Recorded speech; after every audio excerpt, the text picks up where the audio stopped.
नमस्कार, आप देख रहे हैं आई इंडिया। मैं हूं जयंत श्रीवास्तव और आई इंडिया के एक खास कार्यक्रम खेती किसानी को लेकर हम हाजिर हुए हैं। एक बार फिर हमारे साथ स्टूडियो में हैं डॉक्टर दयाशंकर जी, कृषि वैज्ञानिक जो हैं कृषि विज्ञान केंद्र कटिया से। और डॉक्टर साहब, मैं आपका स्वागत करता हूं।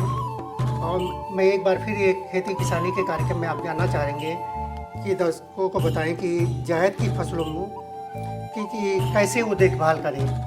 जी किसान साथियों, इस समय जैसा कि आप देख रहे हैं कि गेहूं की कटाई लगभग आपकी गेहूं की फसल लगभग तैयार है और अभी जो फसलें देर से बोई गई हैं उसमें कुछ दिन के बाद भी वो कटाई का कार्य भी होने जा रहा है। तो सबसे बड़ी बात यह है कि समय ये ध्यान रखना है कि जो भी जितनी जल्दी हो सके, अगर फसलें आपकी परिपक्व अवस्था में आ गई हैं तो उसको काट लें और काटने के बाद उसका सुरक्षित भंडारण कर लें, मतलब प्रोसेसिंग करके उसको सुरक्षित जगह पर रखें, क्योंकि मौसम में भी परिवर्तन अचानक कभी भी हो सकता है। और साथ ही साथ दूसरी बात ये भी है कि जब पक्की फसल खड़ी रहती है तो उसमें आगजनी की भी समस्या कभी कभी हो जाती है। तो एक सावधानी देखने की बात है कि कोई भी किसान भाई खेतों के आसपास बीड़ी सिगरेट वगैरह इस तरह का कोई ज्वलनशील पदार्थ इस तरह का कोई धूम्रपान न करे, नहीं तो किसी भी तरीके की जो है इस तरह की दुर्घटना हो सकती है। तो उसको भी ध्यान रखना है।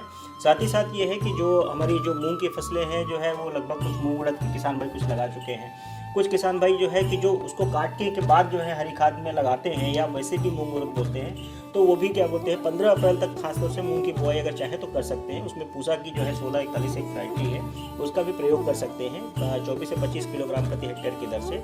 जिन किसान भाइयों ने पहले से ही उड़द या मूंग की फसल लगा दी है, उसमें इस समय वानस्पतिक अवस्था में है, तो खासतौर से उसमें ध्यान देना है कि समय समय पर खरपतवार का प्रबंधन होता रहे और कीट रोग का प्रबंधन, खासतौर से मोजैक जो डिजीज आती है वो समस्या, पीला मोजैक जिसको बोलते हैं, उससे बहुत ज़्यादा उत्पादन हमारा गिर जाता है। तो ऐसे में क्या करना है, मोजैक कंट्रोल के लिए क्या है कि इमिडाक्लोप्रिड की एक दवा आती है 0.2 ml प्रति लीटर पानी के हिसाब से एक छिड़काव आप इसको कर सकते हैं। निकाई गुड़ाई करने के बाद, निकाई गुड़ाई जब करें तो उसके बाद उसको कर दें और हल्का सा पानी, यानी जब भी मौसम में तापमान अभी बढ़ेगा तो उसमें पानी की आवश्यकता अनुरूप जैसा भी आपको खेत लगे उसमें कर सकते हैं। साथ ही साथ ढैंचा और सनई की भी क्या बोलते हैं, कुछ किसान भाई जिनको खेत के अगर आगे खरीफ में धान लगाना है तो वो ढैंचा सनई की बुआई भी कर सकते हैं।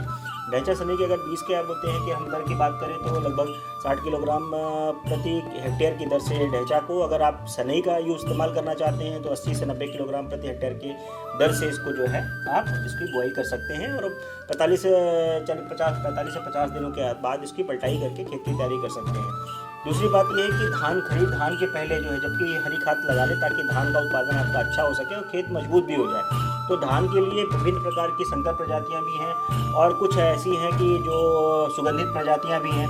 तो भारतीय कृषि अनुसंधान परिषद पूसा के आउटलेट हीटिंग सेंटर पे जो है बहुत सारी प्रजातियां इस समय बिक्री के लिए हैं। वहाँ भी किसान भाई संपर्क करके बीजों की पहले से व्यवस्था कर लें या अपने कृषि विश्वविद्यालयों से बात करके इनकी व्यवस्था कर लें, जबकि बीज आपके पास पहले से सुनिश्चित रहेगा तो समय पे आप नर्सरीज की डाल पाएंगे। तो बीजों की अपनी पहले से प्लानिंग कर लें उस समय क्या करना है, ताकि उससे समय पे आप नर्सरी में डाल देंगे तो रोपाई आप समय पर कर पाएंगे, तो उत्पादन आपका प्रभावित नहीं होगा और साथ ही साथ अगली फसल की भी आपका फसल चक्र बना रहेगा। साथ ही साथ जो है जो कुछ किसान भाई जो पशुपालक भी हैं वो चारा की अगर फसल की बात करते हैं तो गर्मियों में चारे की समस्या होती है। उसमें बुंदेल लोबिया जो है 2, बुंदेल लोबिया 3 का इस्तेमाल करके इस समय गर्मियों के लिए बहुत अच्छी चारे की व्यवस्था कर सकते हैं। साथ ही साथ कृषि विज्ञान केंद्र कटिया के पास हमारे पास नेपियर घास भी है, उसकी भी किसान भाई लगा करके और 50-60 दिन के बाद से जो है उसकी कटाई करके मतलब हरा चारा वर्ष भर इसको ले सकते हैं। तो कुल मिलाकर के हमें पशुपालन पे भी ध्यान रखना है, मिट्टी के स्वास्थ्य पे भी ध्यान रखना है और फसलों की समसामयिक देखभाल भी करनी है। फसलों की समसामयिक देखभाल में इस समय जैसे क्या बोलते हैं सब्जियों के, गर्मियों के मौसम में गर्मियों की सब्जियां बहुत ही लाभप्रद होती हैं और समस्या भी आती हैं। जैसे जैसे इस समय आप देखें तो लौकी की बात करते हैं या खीरे की बात करते हैं, बहुत सारे कद्दू वर्गीय फसलें हम कुमड़ा लगाते हैं, करेले लगाते हैं, तो इसमें फल मक्खी की प्रॉब्लम बहुत सारी आती है, जिसमें आप देखेंगे फल दागी होकर के सड़ जाता है, लगभग क्या बोलते हैं नुकसान हो जाता है। और यही फल मक्खी क्या बोलते हैं आम के बागों में जो है, आम में देखेंगे तो उसमें भी अब जो बड़े दाने बड़े हो रहे हैं तो उसमें भी फल मक्खी का प्रकोप आएगा। तो फल मक्खी के लिए फ्रूट फ्लाई ट्रैप जो है ये मार्केट में अवेलेबल है। फ्रूट फ्लाई ट्रैप मैं सभी से अनुरोध करूंगा कि इससे निजात करने के लिए बहुत आसान टेक्निक है। 2 से 3 फ्रूट फ्लाई ट्रैप प्रति एकड़ जो है अगर आप लगा देते हैं तो इससे फल मक्खी को बहुत आसानी से नियंत्रित हो जाएगी, आपको दवा डालने की आवश्यकता नहीं है। साथ ही साथ क्या बोलते हैं दूसरी बीमारियां क्या है, बहुत सारी जो है रस चूसक कीट है, जैसे कि भिंडी की बात करें या हम मिर्च की बात करें तो उसमें आप देखेंगे भुंडा जिसको बोलते हैं किसान भाई, पत्तियां सिकुड़ जाती हैं, पत्तियां वृद्धि नहीं करती, ऊपर से कुम्हला जाती है, सिकुड़ जाती हैं जो है, तो उसमें खासतौर से सफ़ेद मक्खी की निगरानी करते रहें, क्योंकि ये जो है कीटों से फैलता है, वायरस जो विषाणु है, और रोगग्रस्त पौधों को तुरंत गड्ढे में दबा करके नष्ट कर दें। साथ ही साथ अगर इस तरह का कोई प्रकोप दिख रहा है तो डाइफेनफ्यूरान 1 ग्राम प्रति लीटर पानी के हिसाब से, या तो आप इमिडाक्लोप्रिड जो है 0.5 ml प्रति लीटर पानी के हिसाब से, और साथ ही साथ नीम ऑयल का भी प्रयोग करते रहें। और राख, कंडली की जली हुई राख, येलो स्टिकी ट्रैप यानी पीला चिपचिपा पास, यानी कोई पीला रंग की पन्नी हो या कंटेनर हो, उसमें ग्रीस लगा करके भी आप इसको टांग करके प्रबंधन कर सकते हैं। शाम के समय धुआं कर सकते हैं कीड़ों को प्रबंधन करने के लिए।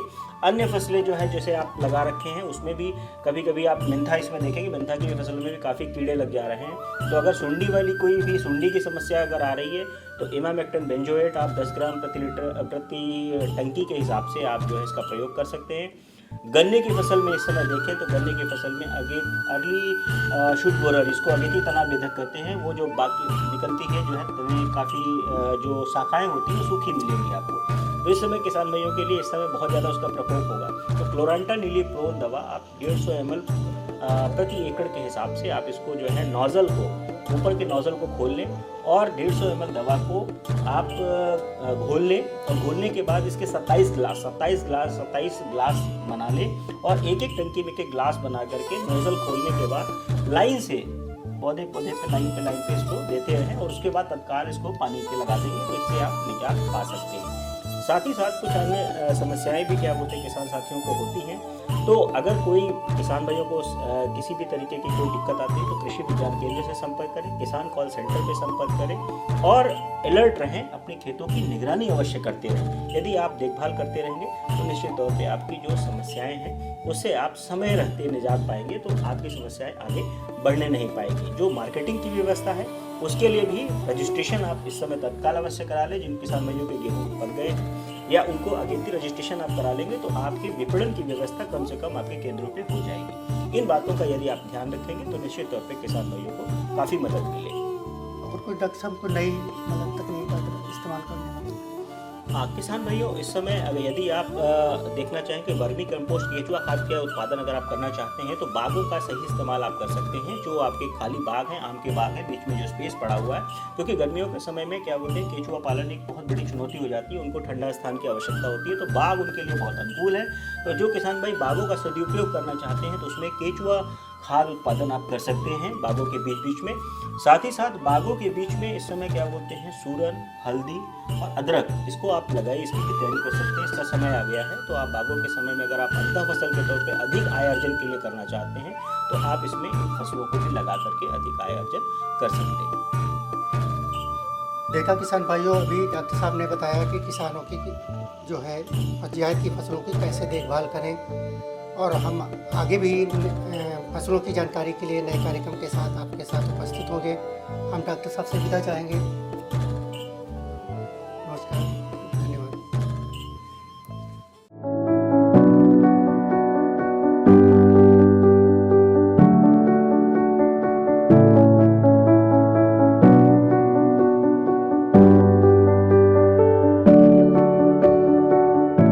स्टूडियो आईएएस लखनऊ में ही सिविल सेवा की तैयारी के लिए एक बेस्ट फैकल्टी के साथ एक मॉडर्न कैंपस उपलब्ध करा रहा है। अब स्टूडेंट 12वीं के बाद ही आईएएस और पीसीएस की तैयारी कर सकते हैं। इसमें 12वीं के बाद आप ग्रेजुएशन करते हुए जो छात्र हैं वो आईएएस की परीक्षा के लिए तैयार किए जाते हैं।